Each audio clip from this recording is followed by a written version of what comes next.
예, 안녕하십니까. 저는 송경호 대표라고 그러고요. 그리고 세 아이의 아빠이기도 합니다. 예, 제일 큰 놈이 16살이고요. 예, 둘째가 13살, 셋째가 10살입니다. 제일 큰 놈은 홈스쿨을 하고 있어가 잘 놀고 있습니다. 여기 꿈쟁이 주식회사라고 소개가 되어 있었는데요. 이건 저희 SNS상의 저희 별칭이에요. 실제 제가 주식회사 대표가 아닙니다. 대표처럼 생기지는 않았죠. 뭐처럼 생겼나요? 말 잘하면 어쩌면 선물을 드릴 수도 있습니다. 예? 예술가, 연예, 학생이죠. 훌륭하다. 예, 저는 여러 가지 호칭이 있는데요. 실제로는 센터장 호칭을 가지고 있고요. 그리고 매니저라는 호칭도 있고요. 그리고 목사이기도 합니다. 예, 저는 경상도에서 왔어요. 경북 경주에 있는 푸르른 지역아동센터 센터장입니다. 그리고 조금 전에 뒤에서 여러분들을 향해서 노래 불렀던 그 친구들하고 11년째 함께 지내고 있습니다. 제가 이렇게 말을 잘하는 듯 하지만 실제로 저는 굉장히 평범한 사람입니다. 초등학교 때 똥 누고 싶은데 똥 누고 가고 싶다는 말의 모해가 옷에 똥까지 쌌던 그런 제가 이렇게 페이스북에 똥 싼 얘기를 한번 올렸더니 웬 세상에 똥 싼 사람들이 그렇게 많은지 엄청나게 똥을 많이 쌌더라고요. 그러니까 다 평범하다는 거죠. 그런 그냥 평범한 한 남자입니다. 실제 제가 같이 있는 아이들 앞에 타이틀이 붙어요. 소외. 그래서 소외된 아이들하고 있다고 해서 저희들을 아동복지 이용시설이라고 합니다. 지역아동센터를. 그게 싫어서 꿈쟁이 주식회사라는 걸 만들었습니다. 그리고 아이들에게 어느 순간 노래가 찾아와서 그 노래가 아이들의 마음에 치료의 길들을 열어주는 걸 함께 하고 있습니다.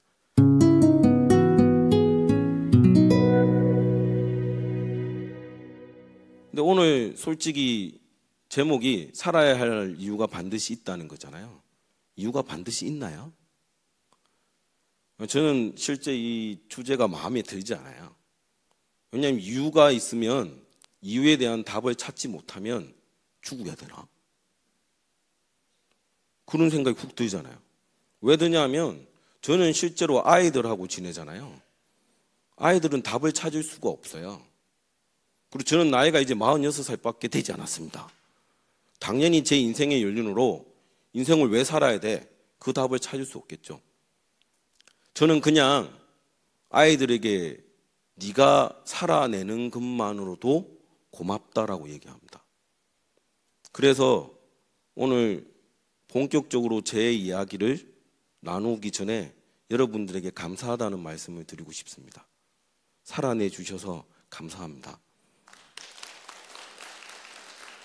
왜 제가 이런 말을 하게 됐는지 저는 유창한 강연을 잘 못해서 그냥 제 삶으로 왜 이런 말씀을 드리게 됐는지를 나눌까 합니다. 실제 제가 소외된 아이들과 같이 지내겠다고 하고 뛰쳐나왔어요. 대형 교회에서 나름 잘 나가는 부사역자로 부목사로 있다가 나오고 난 다음에 굉장히 잘할 줄 알았거든요. 왜? 잘할 것 같았으니까 나 스스로에게. 그런데 제가 아내랑 두 아이를 데리고 실제로는 한 달에 30만으로 버티고 살았습니다. 그때 저희 어른들이 떡볶이 장사를 하셨어요. 떡볶이 가게 이름이 소문난 떡볶이 집이었어요. 그래서 굉장히 떡볶이 장사가 잘 됐어요. 이름이 멋지잖아. 소문난 떡볶이. 그래서 저는 거기에서 어묵을 꽂으면서 아르바이트비를 받아서 살았습니다. 저희 어른들이 제가 미웠거든요. 그냥 대형교회 부목사로 잘 있으면 되는데 이놈의 새끼가 뭐 지 잘할 거라고 소외된 사람하고 살 거라고 뛰쳐나왔으니까. 근데 지질이 궁상맞게 살잖아요. 30만 원 가지고. 그래서 저는 가난이 사람들을 얼마나 무섭게 하는지 압니다. 실제 저도 굉장한 가난한 어린 시절을 보냈어요. 저희 집이 아버지가 사업이 망해서 외갓집에 옥상에 공업용 텐트를 치고 살았습니다. 여름에는 쪄 죽을 것 같고 겨울에는 얼어 죽을 것 같은 그놈의 공업용 텐트. 삼촌 방에 몰래 들어가면 삼촌이 얼마나 구박을 하든지 그 구박을 견디고 살았어요. 그런 삶의 배경이 있어서 그런지 자연스럽게 소외된 사람에게 눈이 갔습니다. 근데 정말 잘할 거라고 생각했는데 30만 원으로 한 달을 버티고 있다 보니까 바닥을 향해서 가고 있는 거예요. 사람들 앞에서는 아무렇지 않게 있는데. 그래서 하룻밤 아내랑 심하게 다퉜습니다. 목사도 부부싸움 합니다. 인가이잖아. 얼마나 심하게 다퉜는지. 그런데 심하게 다퉈도 저희 아내랑 제가 정해놓은 불문율이 있었어요. 그게 뭐냐? 저희 어른들이 쇠가 빠지게 장사하고 자정점 되면 들어오셨어요. 저희가 부모님 집에 얹혀 살았거든요. 자정 딱 돼서 띵동 소리 나면 하 이러고 있기. 이게 저희 불문율이었어요. 근데 그날은 그게 안 되는 거야. 정말 제 아내가 이쁘기만 한 게 아니고 고상하기까지 하거든요. 근데 그 고상한 여자가 자기의 밑바닥을 드러내기 시작한 거예요. 저도 드러내고. 부모님이 왔는데도 그 모습이 그대로 저희 부모님이 이러고 있고. 결국 겨우겨우 진정을 했지만 그 다음 날 아내에게 얘기를 했습니다. 우리 같이 신경정신과에 함께 가보자. 네. 목사가 이런 말 하는 거 굉장히 힘든 일이거든요. 근데 실제로 이게 왜 그날 나온 게 아니라 쌓여 있었다는 걸 제가 알고 있기 때문에 저만 그런 게 아니겠죠, 분명히. 제 아내도 23살에 저한테 시집 왔거든요. 7살 어리니까. 그 나이에 시집 와서 애 둘 놓고 3년 주기로 잘 있는 교회에서 뛰쳐나와서 30만 원으로 두 아이를 건사하고 있으니까 얼마나 쌓여 있는 게 많아지겠습니까? 같이 갔어요. 병원에 갔더니 제가 의사의 소견에 의하면 죽일 놈이더군요. 그리고 아내는 우울증이 굉장히 심해서 약을 처방받았습니다. 그리고 이어서 경주를 떠나는 게 저에게 의사 선생님이 하신 말씀이 아내를 살리는 겁니다. 그러고 나왔어요. 아내하고 병원에서 나와서 아내가 한 말이 뭐였냐면 경주를 떠나지 않는다는 거였습니다. 그때 저희 센터에 아이들이 8명 있었어요. 정말 조그마한 곳에 전기판에 8장 깔아놓고 걔들하고 고구마 먹으면서 있었거든요.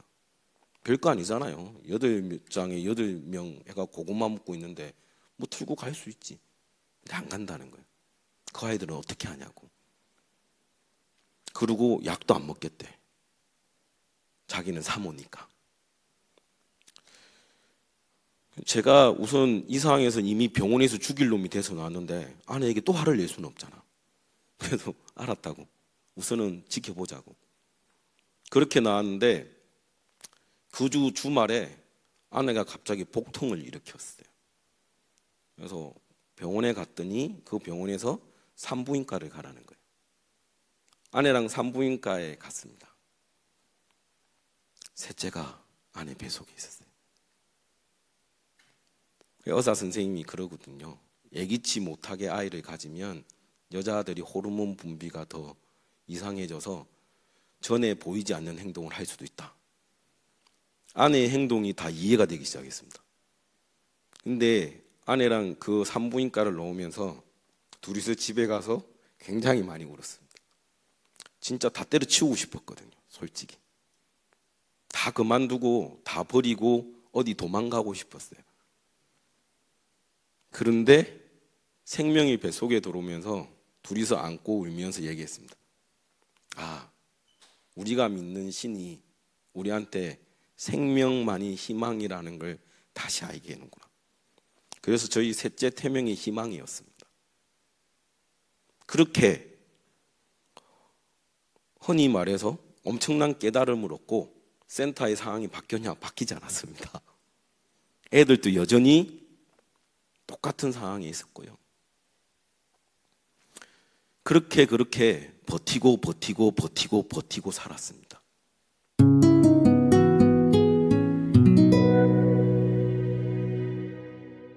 그러던 어느 날 우리 센터 아이들에게 노래가 찾아왔어요. 근데 노래를 하는데 얘들이 바뀌는 거야. 바짝바짝 빛나면서. 센터에 있는 아이들이 아시는 분들도 있겠지만 만성무기력증 환자입니다. 뭐 하자 그러면 와요. 싫어요. 왜 해야 되는데요? 안 합니다. 이게 다예요. 근데 그 애들이 노래를 할 때는 다른 거예요. 그래서 이 아이들을 위해서 제가 2014년에 드림아이 중창단을 만들었어요. 그리고 다 불러 모아놓고 오디션을 보겠다 이제. 29명이 있었는데 오디션을 12명이 봤어요. 12명 보는데 그 12명 볼 때도 제가 오디션명을 뭐라고 했냐? 다 붙여주는 오디션이다. 정말 노래 아까 잘 부르던가요? 잘 부르죠? 근데 2014년에 어떻게 했냐? 학교 종이 땡땡땡 이래 불러야 되잖아요. 합격! 제일 처음 나왔던 애가 다문화 친구예요. 그랬더니 그 친구가 노래를 어떻게 불렀냐면 제가 뒤통수를 나가서 죄송하지만 들리세요? 제가 뭐라고 했을까요? 합격이죠. 네. 입만 벌려도 합격시켜줬어요. 그렇게 그 아이들이 중창단을 만들었습니다. 그리고 노래를 시작했어요.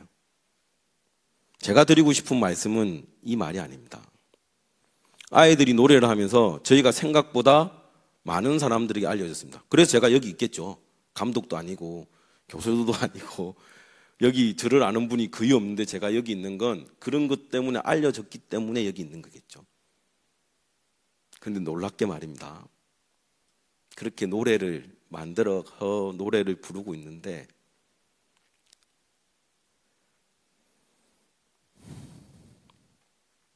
언니와 동생이 싸우고 서로 가슴을 때리면서 울어요.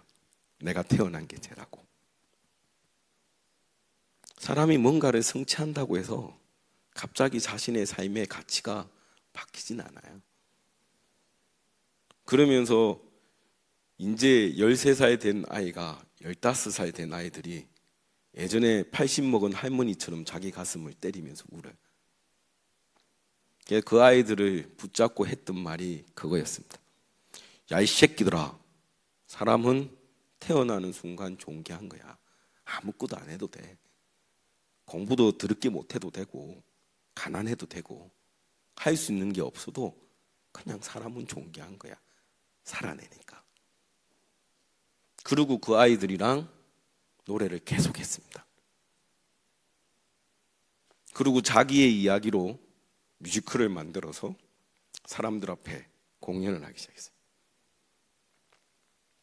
그때 저희가 SBS 세상에서 가장 아름다운 여행이라는 다큐에 촬영을 하고 있었는데요.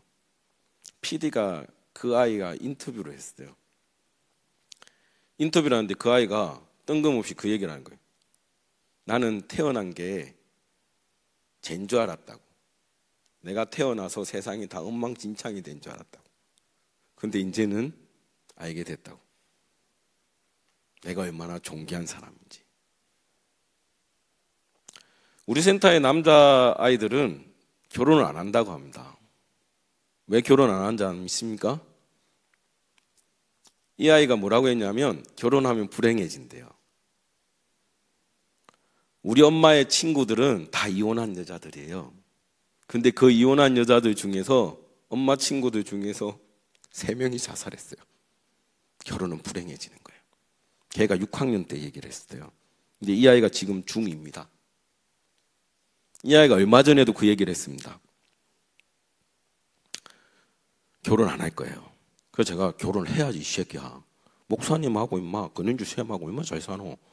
이렇게 살아야지. 제가 걔를 결혼시켜야 될 이유는 또 있거든요. 걔가 결혼을 하면 저한테 최고급 양복을 2벌이나 해준다고. 시켜야지 결혼을. 그 얘기를 했죠.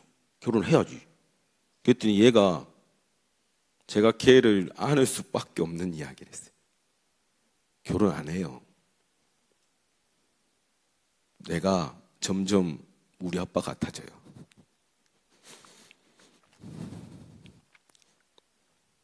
그 아이를 안고 얘기했습니다. 아니, 넌 괜찮을 거야. 아니, 넌 좋은 어른이 될 수 있을 거야.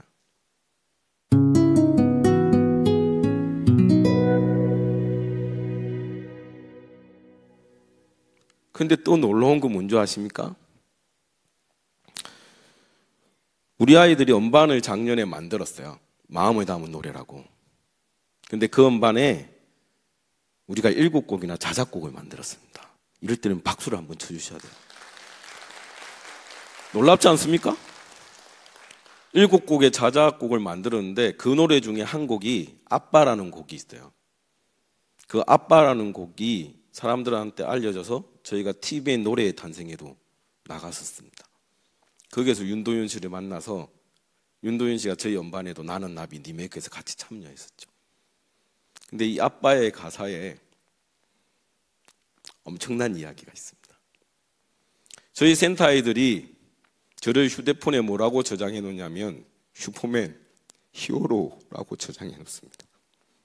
근데 그 아빠라는 가사에 뭐라고 적혀 있냐면요, 누구도 대신할 수 없는 자리 아빠라고 적혀 있습니다. 죄송한데 살아야 될 거창한 이유가 어떤 건지는 잘 모르겠습니다. 그런데 말입니다, 여기 있는 모든 사람들은 자신의 자리가 있다는 거예요. 누군가에게 어떤 의미든. 그 집에 엄마도 집에 잘 안 들어와요. 근데 그 아이들의 집에 가면 언제나 엄마의 이불 자리가 펴져 있습니다. 여기 있는 누군가는 삶의 자리를 가지고 계신 분들입니다. 삶에 살아야 될 특별한 이유가 있나요? 아니요. 제가 그래서 그 아이들에게 말합니다. 살아내는 것, 그것만으로도 충분히 칭찬받을 만한 일이라고. 청소년들이 제일 싫어하는 꼰대가 누군지 아십니까? 꿈이 뭐냐고 물어보는 꼰대예요. 왜 그러냐? 꿈이 뭐냐고 딱 물어봤는데 꿈이 없어요. 뒤통수 맞죠? 이 새끼야, 네가 꿈이 없으니까 이런 모양인 거야. 꿈이 있어야지 인생이 뭐가 되지. 그 얘가 또 다음에 꿈이 있나? 꿈이 있대. 그래, 그럼 그 꿈으로 다 될 거야. 개뿔 꿈이 있으면 뭐 되기는 아무것도 알려주지도 않고 가. 그리고 우리 사회는 뭔가가 되어야 한다고 아이들에게도 가르치고요, 어른들에도 강박적으로 가르칩니다. 꿈이 숙제입니까? 야, 꿈 없으면 못 살아? 없어도 살아. 내 꿈은 예쁜 여자랑 결혼해가 잘 사는 거였어. 나는 성취를 했지. 아니, 왜 꼭 뭔가가 되어야 합니까? 그래서 제가 사람들한테 후원이나 기부에 대해서 거절해요. 제가 당당하게 얘기하죠. 기부나 후원이 아니라 사회적 투자를 해라. 이 아이들을 가치로 만드는, 그게 네가 해야 될 일이다. 그게 우리가 해야 될 일 아닙니까? 얘가 뭔가를 이룰 거라고 해서, 얘가 뭔가를 성취할 거라고 해서, 얘가 뭔가 훌륭한 사람이 될 거라고 해서 이 세상에 리더만 만들어내야 되는 세상인가요? 아니요. 그냥 한 생명을 지키고 살아내는 것만으로도 충분히 고맙다고, 충분히 잘했다고, 충분히 네가 힘든 거에 대해서 내가 미안하다고, 그게 생명의 가치 아닙니까? 제가 아이들에게 하는 건 그겁니다. 그래서 어떤 방송에서 저한테 인터뷰하면서 그러더라고요. 목사님이 생각하기에 정말 우리가 보기에 많은 걸 하셨는데요, 책도 쓰고 음반도 내고, 방송으로 여러 군데도 나가고 아이들도 정말 많이 변한 것 같고 상도 많이 받고, 어느 게 가장 큰 성취감이 있습니까? 제가 뭐라고 했을까요? 아이들이 포기하지 않고 살아가는 겁니다. 저희가 시험 기간이 되면 남아서 공부를 시켜요. 중학생들을 11시까지 제가 데리고. 공부를 할까요? 더럽게 안 합니다. 이놈의 심한 놈의 새끼들이 공부를 얼마나 안 하는지. 그런데도 앉아 있습니다. 걔가 뭐라고 했냐면, 목사님 저 나무꾼도 하기 싫어요. 학교에서는 자요. 그런데 앉아 있습니다. 저하고 한 약속 때문에. 그래가 제가 저희 선생님들에게 얘기했습니다. 제가 아무것도 안 한다고 생각하십니까? 아니요. 정말 죽을 듯이 노력하고 있는 겁니다. 시험 기간 내내 저하고 11시까지 있었어요. 그리고 시험을 더럽게 못 봤죠. 그게 인지상정 아닙니까? 인지상정이 바뀌진 않아요. 기적 같은 일이 일어나지 않습니다. 그런데 걔들 데리고 회식했습니다. 왜? 했잖아요. 앉아 있었잖아요.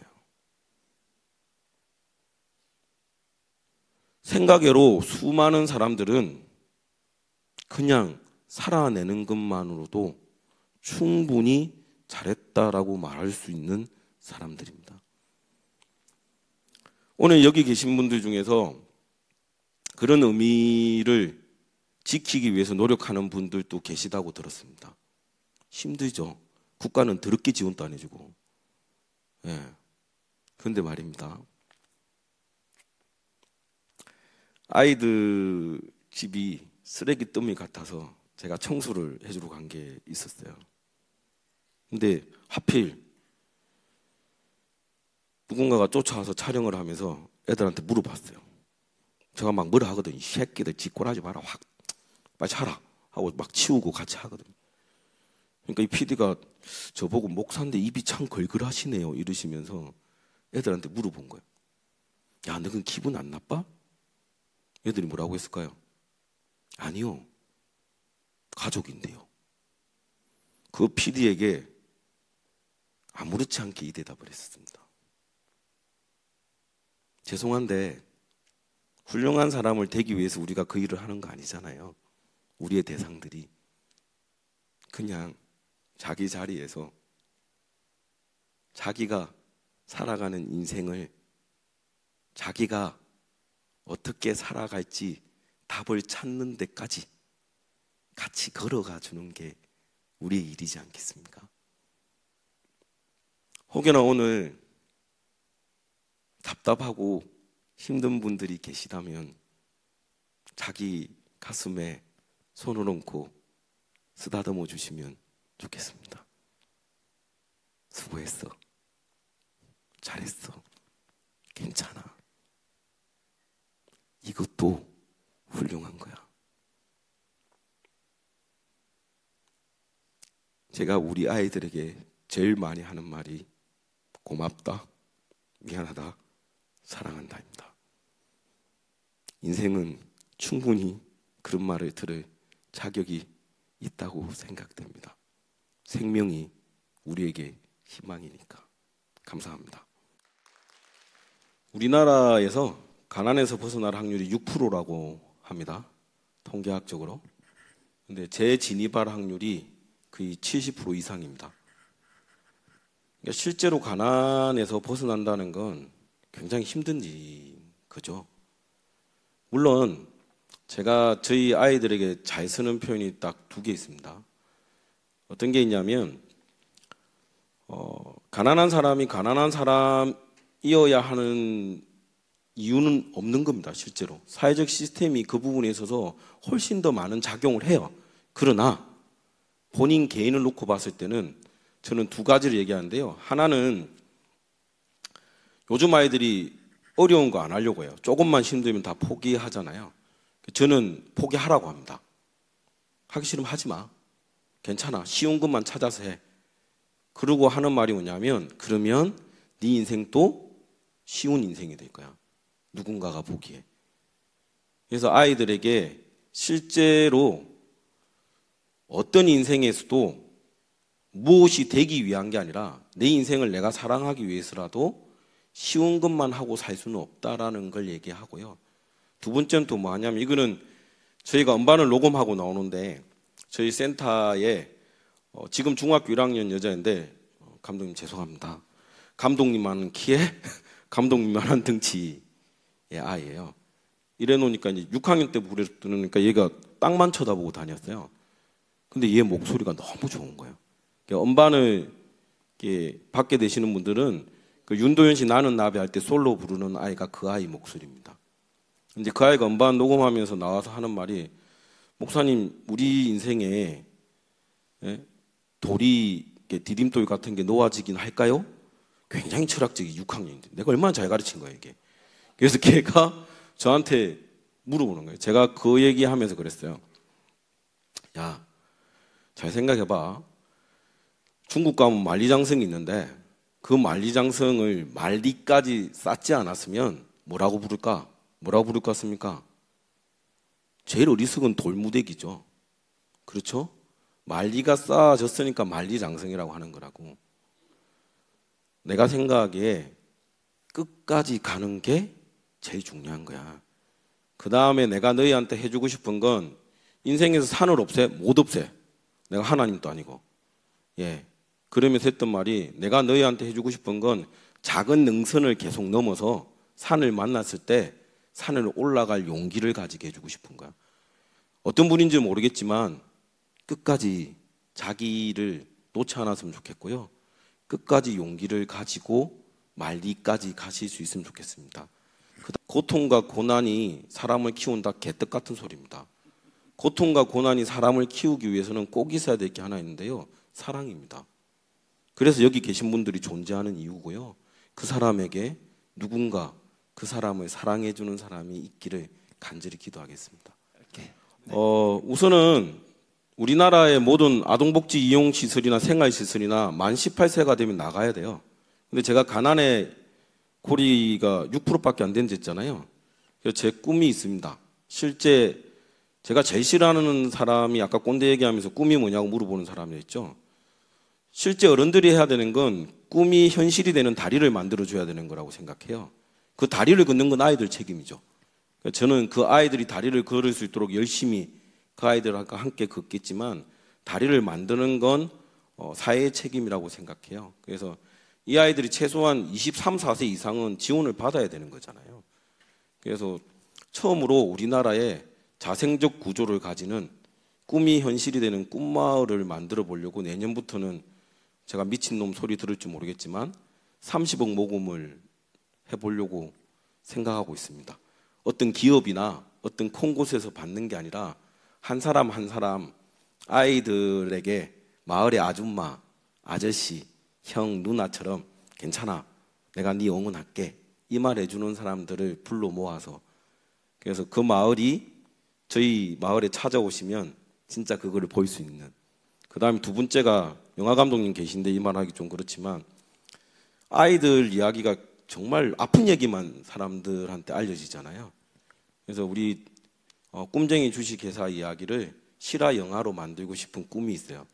그래서 흥행은 안 되더라도 세상 사람들에게 아이들의 이야기가 한 번이라도, 한 달 정도라도, 제가 아이들 얘기하면 잘 울어가. 제가 별명이 울보 목사도 있는데, 정말 따뜻하게 사람들한테 좀 나눠질 수 있으면 좋겠다라는 아주 무모한 계획을 세우고 있습니다. 아동바동 그리는 걸 보여주려고 다들 아동바동 열심히 그렇게 살아가시면 좋겠습니다. 감사합니다.